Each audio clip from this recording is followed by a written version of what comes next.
Emmerich Jutner, also known as Edward Mueller or Mr. 880, was an Austrian-American immigrant, known for counterfeiting United States $1 bills and eluding the United States Secret Service for a decade, from 1938 to 1948. Emmerich Jutner was born in January 1876 in Austria, to a working-class family.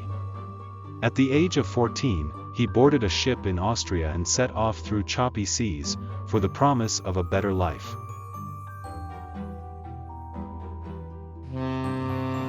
He came to New York City, and shortly got a job, gilding picture frames.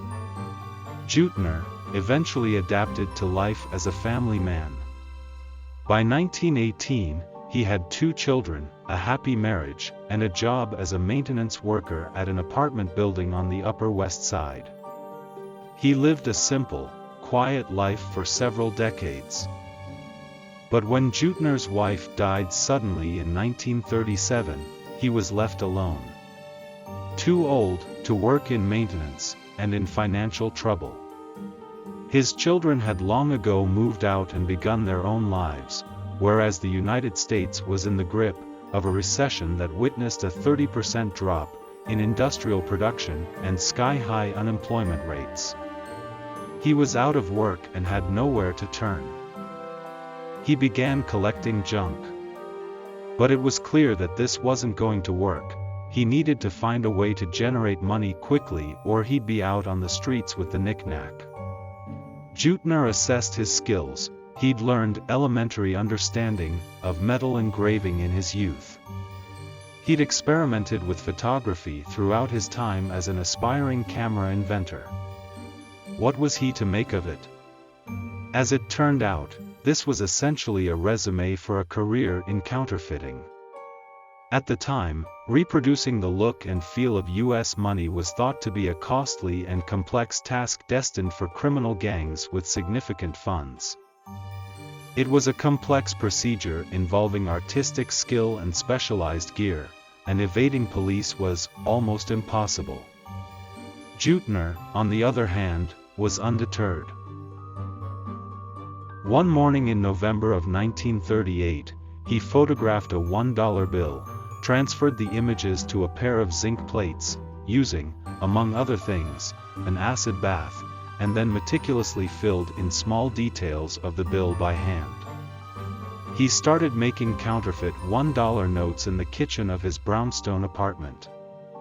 First of all, no respectable counterfeiter has ever spent the time and effort to create $1 notes. Usually, it was higher denominations.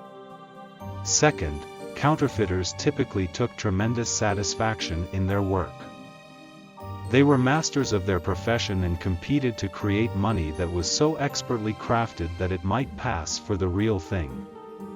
The Secret Service, which at the time handled counterfeiting cases, received a peculiar $1 note that had been passed off at a cigar store on Broadway, the day after Jutner started his operations. They had never seen anything like that before. The bill was so bad that the Secret Service assumed the perpetrator was purposely insulting them. It was printed on basic bond paper, which could be purchased at any stationery store. The serial numbers were fuzzy and mismatched, according to the Secret Service. The depiction of George Washington was clumsily restored, indistinct, and deathlike, with black blotches for eyes. To top it off, the ex-name president's was misspelled, saying, Washington. Within a month, 40 additional of the identical $1 notes, which had been used to purchase things at various locations across the city, were discovered at the crime lab. By mid-1938, the total had risen to 585.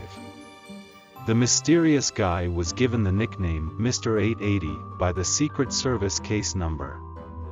The Secret Service had confiscated millions of counterfeit dollars under his supervision, often before they ever entered circulation. Most of these counterfeiters were destroyed by greed, but Mr. 880 was different. He seemed to pay his expenses just enough to get by, never more than $15 every week. He also never spent money in the same place twice. His hits were spread over Manhattan, including subway stops, dime stores, and bar proprietors. In their office, the investigators created a map of New York and marked each $1 counterfeit spot with a red thumbtack. They sent 200,000 warning posters to 10,000 shops. They tracked down dozens of people who had spent the money. But 10 years passed, and the hunt for Mr. 880 became the Secret Service's greatest and most expensive counterfeit investigation in history. On a freezing afternoon in January 1948, 7 schoolboys were exploring around in an empty lot on Manhattan's Upper West Side when they discovered something unusual. 2 zinc engraving plates and 30 funny-looking dollar notes were discovered buried in the snow, among a mound of car tires and other things. While retailers around the city had accepted the money without question, the group of 12-year-olds quickly recognized them as fake. After some investigative work, the Secret Service determined that the plates were the work of their mystery man.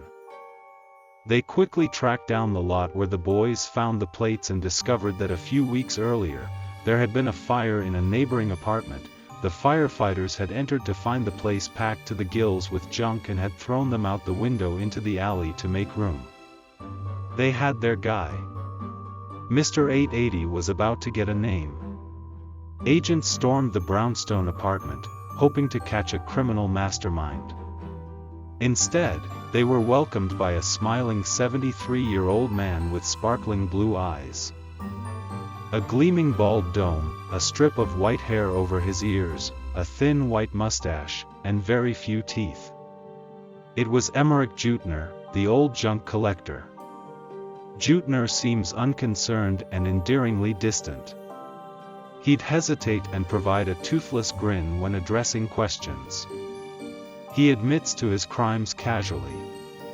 Agents asked him, "How long have you been making these bills?" He answered, "Well, 9 or 10 years, a long time." "You admit it?" agents asked him. He answered, "Of course I admit it. They were only $1 bills.